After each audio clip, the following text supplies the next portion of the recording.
sa akin na maybe 500 watts po. Napansin ko lang po dito ay wala naman po siyang sira na mga parts, okay naman po lahat.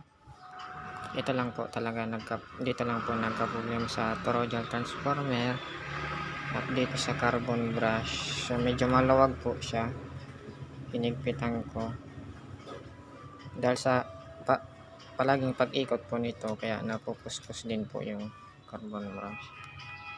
So nilalasan ko na po yan. So subukan naman po natin i-on. Ayun, umikot po yung motor, nag-click na din po yung reading. At yan po yung reading nya,